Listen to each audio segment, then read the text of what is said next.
Okay, so let's finish up our review of Jarhead, right, of 2022. The final book. It was excellent. We're going to slide now into the preview, right?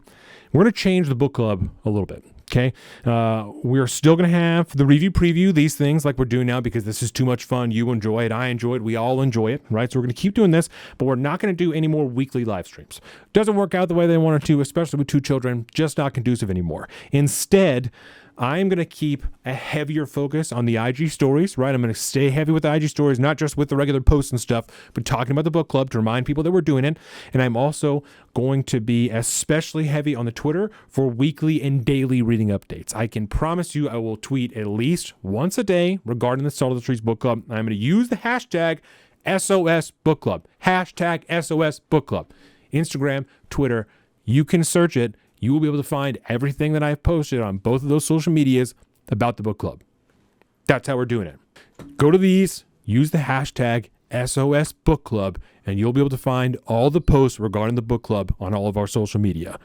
Okay, so let's go ahead and we'll go over the stack for this year, right? And we're going to be doing the book club. It's going to go from February to December every year, right? Every year, that's how we're rocking it. So first, I want to tell you, the December book is to be determined. I have not picked my birthday month book yet, and we have one in here that I said may get swapped out for something else. I'm not totally sold on it yet, but I felt good about it at the time, so we're keeping the stack for now.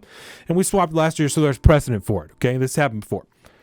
As far as those books go, the missing pieces, if you have anything that you want to suggest, hit me up on the social media, right? You can see them there. Also, hashtag SOS Book Club. We'll see it. What's going on there? Okay, so February, first book of the year. It's going to be Discrimination and Disparities by Thomas Sowell, all right? So we'll do a little bit of our preview portion for this right now. Discrimination and Disparities by Thomas Sowell. I have heard many talks, many interviews by Thomas Sowell, but I have never read a whole book by him, right? I chose this because of that fact, and also because it's February, right? It's Black History Month, so we got Thomas Sowell rocking out here. I know y'all love this shit. You like that? Page and pace. Okay? You saying February is Black History Month? Yeah. Okay. Just wanted to make sure. February is Black History Month, right? I don't know. It is. It is. Because that's always the joke. It's the shortest month. That's why it's, So Discrimination and Disparities, Thomas Sowell, Basic Books, New York. This was 2019.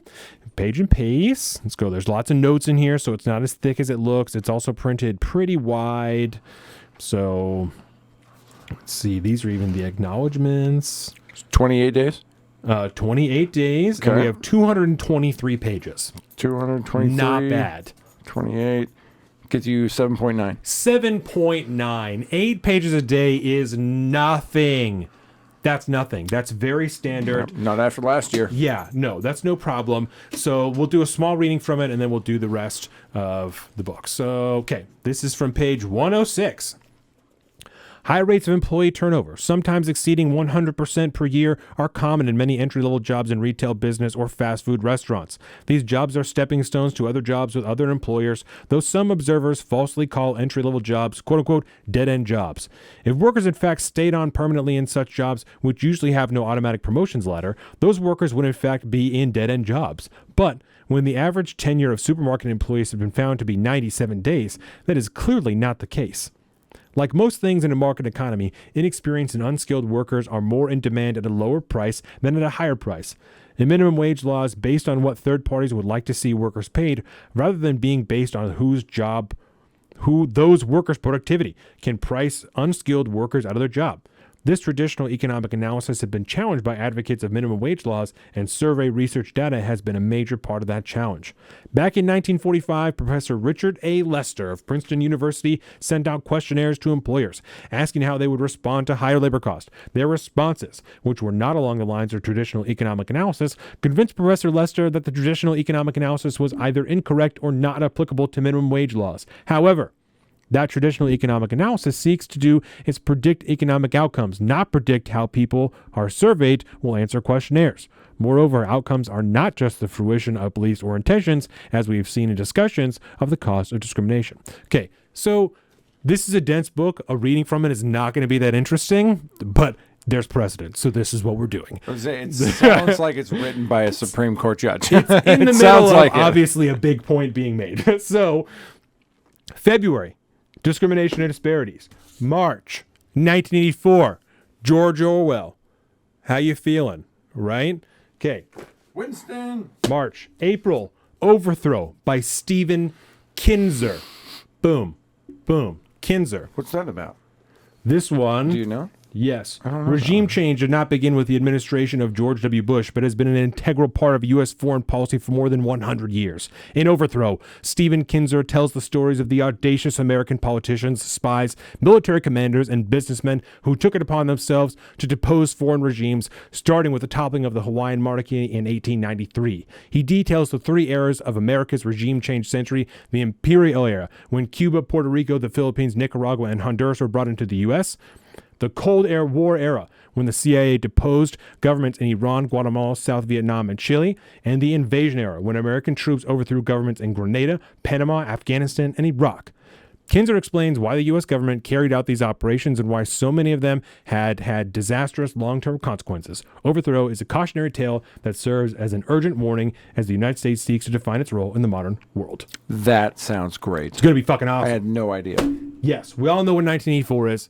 We're reading 1984 the March book. Okay, testing something out here. March, April, May, and June. Is that Stephen E. Ambrose? Stephen E. Ambrose. D-Day, baby. Of Stephen E. Ambrose. Band of Brothers fame?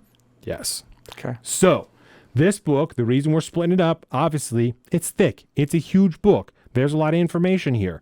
But it's going to be fucking incredible. That's what I think. This book is 583 pages. We're going to split it up into 2 months. We're going to do, so we'll call it 61 days, right? Because it's May and June. So 500 and whatever pages I just said divided by 61. What do you got? 9.5, baby. 9.5. Come on, guys. Right on target. There you go. Almost like you've done this before. Okay, so that's May and June. We all know what the fuck D-Day is. Y'all know what the fuck this is. July. What are we going to do? The Revolutionary Samuel Adams by Stacy Schiff. This is going to be a great book, right? We'll read the back. We all know who the fuck Samuel Adams is. No relation to Adam Schiff. No relation to Adam Schiff. One thing I thought was cool, I'm excited to read this book because when I was reading John Adams, the David McCullough book that kicked off this whole thing, right? There is obviously John Adams was a cousin to Samuel Adams. And so they, if you did not know that, was a cousin to Samuel Adams. And so they share, cursory experiences because they're both, Sam Adams was in the Sons of Liberty and John Adams was kind of adjacent to the Sons of Liberty. He didn't do any of the pillaging and all that type of shit, but he obviously was a very integral part of the founding, and because they're cousins, they're deeply involved with each other. So this is about the revolutionary Sam Adams, specifically during the Revolutionary era. There's quotes back here from David McCullough. So you know that it's going to be fire, right? David McCullough says, she writes with such spirit and agility that to read her books is something like watching a great dancer. To say that her latest book is fascinating and insightful is hardly sufficient. It's brilliant from start to finish. David McCullough shit is fire. So if that's what he's saying about this one, it's going to be great. R.I.P. David McCullough. R.I.P. David McCullough. Died last year. Extremely sad. Favorite historian ever since high school. The 2022 stack will always be remembered by David McCullough. That's right. July, August, we have Unfreedom of the Press. This is what I was talking about, the one I'm not sold on yet. Unfreedom of the Press by Mark Levin, because this is about like how, the press is being bound by their freedom of speech by the government. Okay, the press now, right? Corporate media and the federal government are so fucking tied together. They can say whatever they want and the federal government isn't going to stop them. So this book I don't think is very relevant to today's media. That's why I'm not sold on it, right? This is going to be the August book for now, right? September. I'm sure we can change that. Yeah, we can figure it out. September, By the People by Charles Murray. Charles Murray, big anarchist libertarian thinker, right? So this one's going to be great. We'll read the back of this one. Love Charles Murray.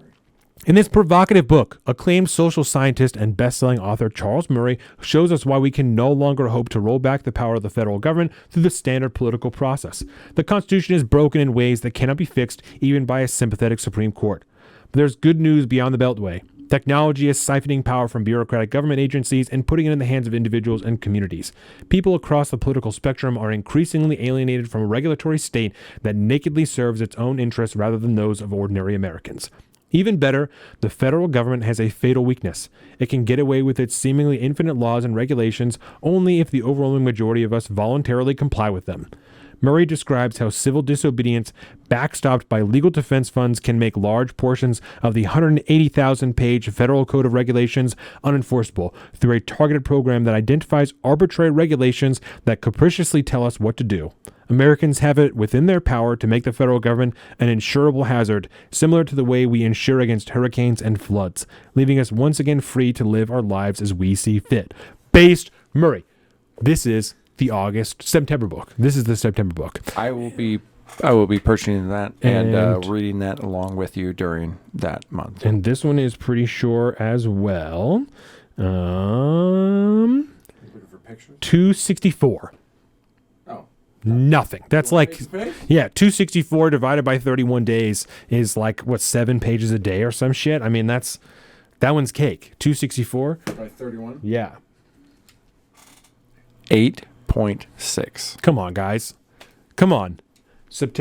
October. Devolution. Yes. By Max Brooks, right? Yes. Max Brooks, as we all know, wrote World War Z, read that book last year, was fucking incredible. Colin listened to this one, I think during October, or maybe just after. It was either after we did World War Z. You said that it was great. It was fantastic. So we'll read the back of this one, move on. As the ash and chaos from Mount Rainier's eruption finally settled, the story of the Green Loop Massacre has passed, unnoticed, unexamined, until now. The journals of resident Kate Holland, recovered from the town's bloody wreckage, capture an unforgettable tale of strength and resilience, of humanity's defiance in the face of a terrible predator's gaze, and inevitably, of savagery and death. In these pages, Max Brooks brings Kate's extraordinary account to light for the first time, faithfully reproducing her words alongside his own extensive investigations into the massacre and the legendary beast behind it. Part survival narrative, part bloody horror tale, part scientific journey into the boundaries between truth and fiction. This is a Bigfoot story that blurs the lines between human and beast and asks what we are capable of in the face of the unimaginable. Fact check true. Going to be great. It's going to be really so excited. good. Yeah. Oh my God. I cannot wait for you to get into that. I'm really excited. Oh. Yeah, we might try and swap out Unfreed of the Press for another fiction book. That Perhaps might be the Lord way of to the go. Flies. Perhaps. Yeah, we'll see. We'll see we have how it some goes. options. Hashtag Deborah will get involved. Yeah, exactly. November. Okay, this is the last one that we have selected. This is The Madness of Crowds by Douglas Murray. Try and keep it right. I like the family, person-oriented November book. Like, I really like that. And something with the idea that you can use as a tool if you're going to get into an uncomfortable discussion at Thanksgiving. I really like that. So I'm going to try and stick with that theme, I think, some social science type of book during that. This one is pretty short because, again, we do like 24 days instead of the traditional 30. So let's see. This one is short. Right then here, I'm going through the conclusion. We're almost there. It's 256. 256 divided by 24. 256, 24 gives us 10.6. We're still There you go. About not bad. 10 and a half pages. Yeah. And the print on this one, it's big. Yeah, it's pretty big. It's not bad. I don't think that it will be difficult. I think that we're going to crush this.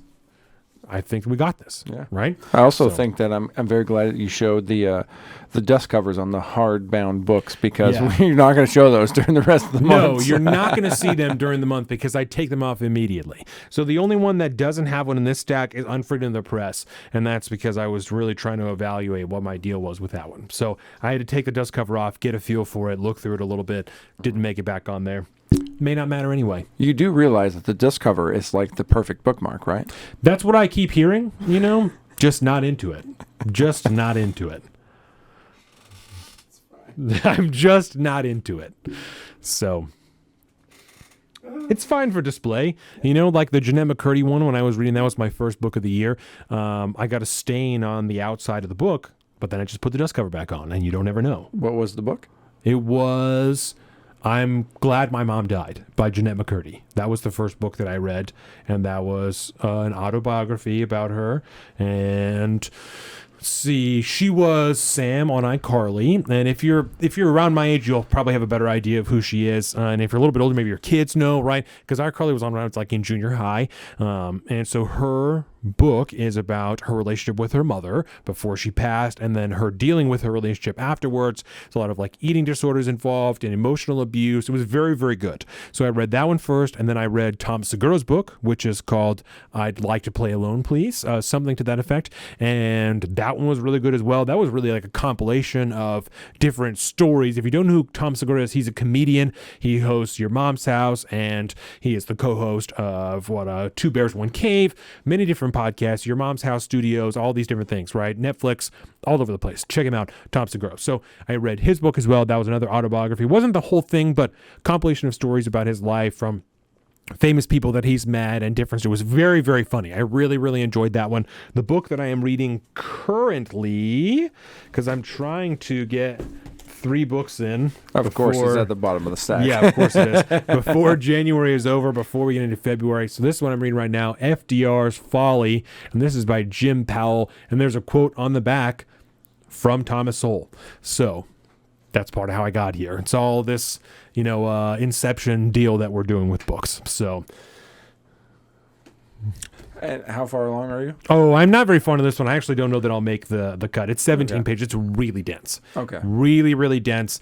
So we don't know what FDR's Folly is. We don't know what FDR's Folly is. Yeah, this obviously has a lot to do with the New Deal and stuff like that. I'll read the back where he says, in the minds of historians and the American public alike, Franklin Delano Roosevelt was one of the greatest presidents, not least because he supposedly saved America from the Great Depression. But as historian Jim Powell reveals in this groundbreaking book, Roosevelt's New Deal policies actually prolonged and exacerbated the economic disaster, swelled the federal government, and prevented the country from turning around quickly. You'll never again look at FDR in the same way. I am certain that a conservative commentator recommended this book in a podcast that I was listening to, and I put it on my list. So I have it. It's been good so far. This far into it, it is really biographies, bios of the different people involved in FDR's administration. So it's just dense. There's a lot of information here. It's a lot to take in. It's people that were born in fucking 1888 and shit like that. It's just a lot to deal with. And it's only January 14th, so. And I got a little bit of time, but I like to get a head start on the book before the month starts. I like to be ahead for this one, so. Hashtag producer credits. Yeah, we'll see. That's how you do it. We'll see where we go. So, but with that, that's the stack for 2023, baby. That's everything. Like I said, you guys crushed it in 2022. I think we're going to crush it in 2023. If you have any recommendations for the books that we should fill here, the 2 gaps that I have, let me know. I'm open to suggestions. I think a fiction one might be good. December, we'll see. We'll see how I feel as it comes in. But I looked through most of the books I had on the shelf. I'm going to have to go to the bookstore. I'm definitely going to have to go to the bookstore, do some looking around, do all that. So that's right. Colin has some books. We got some stuff. We got some options. We got some things, some choices. So with that, thank everybody again for joining me. Salt of the Streets. This is the review preview for December of 2022 and the rest of 2023. It's going to be incredible, right? We got a whole stack. So thank you guys. Obviously, Salt of the Street on Twitter, Instagram.com, alpaca_Donavan, saltofstreets.com for all this information. Go to the Patreon. Sign up. Salt of the Streets. Help us make more better content just like this. You want to see more of this, right? Go to the Patreon. Go subscribe. Become a patron. Get out of here. I'll see you guys later.